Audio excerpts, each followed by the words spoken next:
Let's talk about some of your recent personnel decisions at the state level.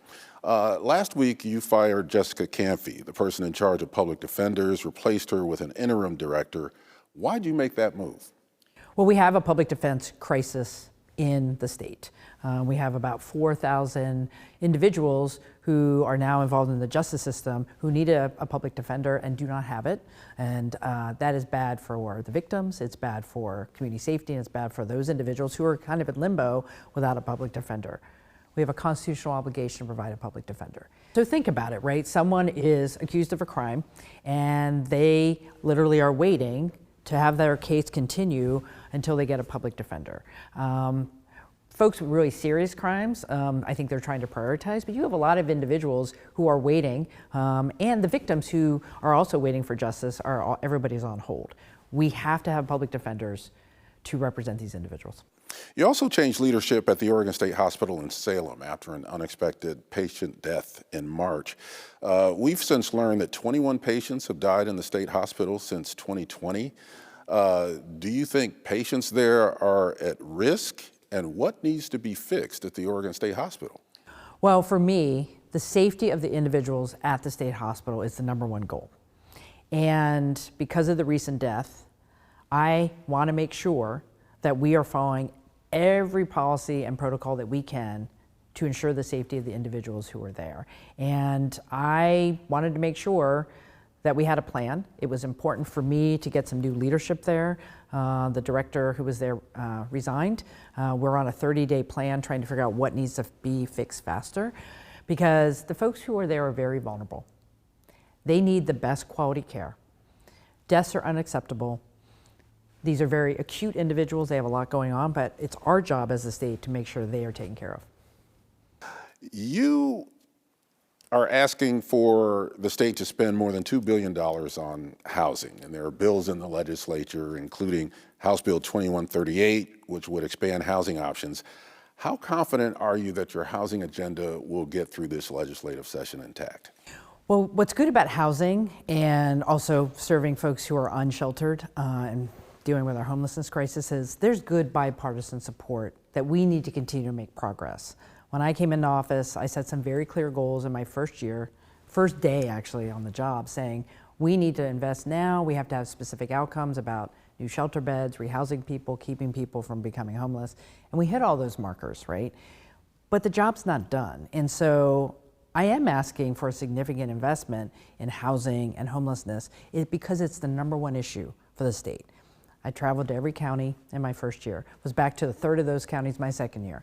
Housing is the biggest topic for every community. So what I would like to say is don't think of it about a big number with no details. It adds up to that number, but it's very clear about here's what we need to continue to serve our unhoused neighbors with very specific outcomes. Here's what we need to build more housing. You know, we need hundreds of millions of dollars to build more housing. We need infrastructure. I have a particular bill that says we need a program that says for $100 million, we can get more water, sewer, and sidewalks built so more housing can get built. It's a combination of things that all put together reaches that number, but it's about specific outcomes. It's not a blank check to go do whatever. It's like we need to do all of these different things to get more housing built and to serve people who are living on the streets. Of course, homelessness affects the entire state, but the problem is most acute in Portland and Multnomah County, as you know.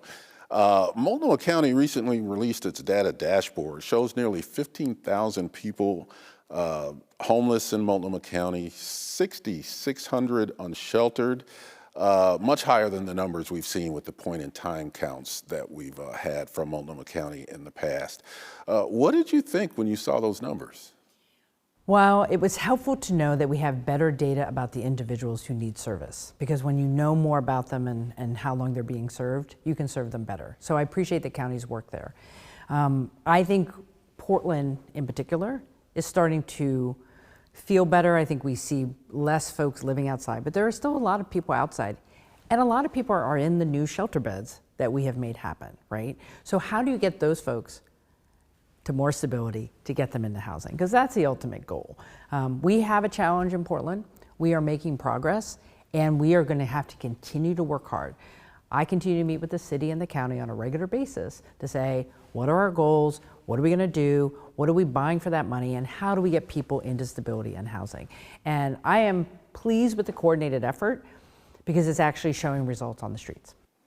How happy have you been, just to expand upon that, with what the new mayor, Mayor Keith Wilson, is doing on the issue of homelessness, as well as Jessica Vega-Peterson, the chair of Multnomah County, who has honestly come under some criticism for how she has handled this? Yep. Well, all three of us share the same value of we need to get people into housing. Mayor Wilson has come on very strong in his first couple months in office, very specific. He wants more nighttime shelter beds. He wants more day centers where people can be during the day instead of having to be on the sidewalk. I really appreciate his passion and level of detail. I think what we're seeing from the chair is the evolution of a plan that has been put in place, and more things are coming together, like the database that you just talked about. We have a better handle on what's happening. And what I just had a meeting the other day with both of them.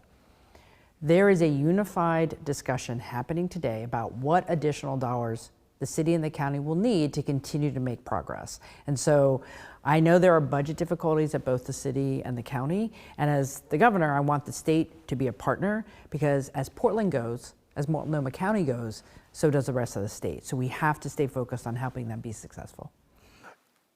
Do we have the capacity to deal with this problem? If we look at the database that was just released, the dashboard, it seems like we take a step forward and then a step back in terms of the number of people entering homelessness. What about that part of the equation? Well, I think what you see in the new numbers is that the front door coming into homelessness is still happening. And that goes to the affordability of housing and the availability of housing in Multnomah County. So I've been clear with the city and the county that we need to get more housing built. We're focused on that as well, because at the end of the day, when people can't afford their housing, they're going to end up on the streets. So we're seeing more of that. We have more to work to do there.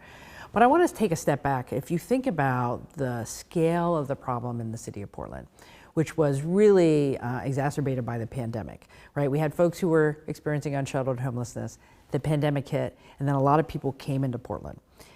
They are disproportionately impacted by this issue, and that's why so many resources are necessary to get them ahead of the challenge they're facing.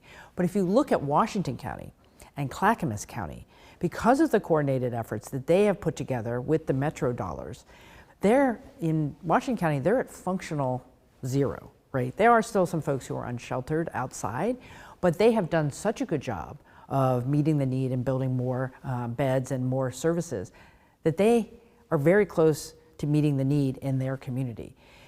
Their scale of the problem was different than Multnomah County and Portland. So what I'm doing is Portland needs more focus, Multnomah County needs more focus. And I've been very clear with folks. Every dollar we spend has to be designated for an outcome, and we have to know if we're meeting our goals.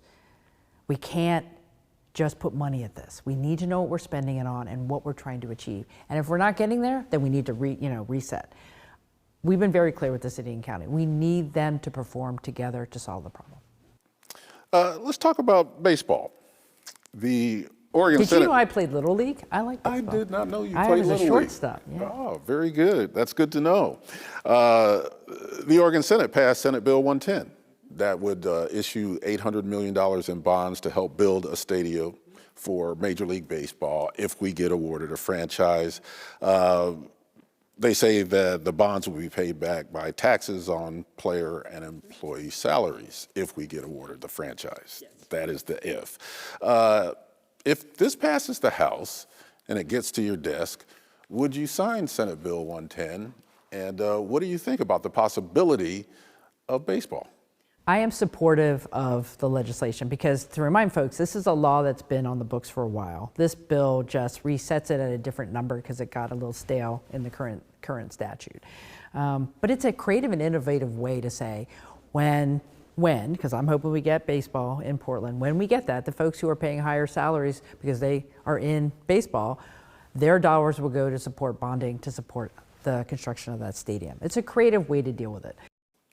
Thank you, Governor Kotek. I appreciate the time. Thank you.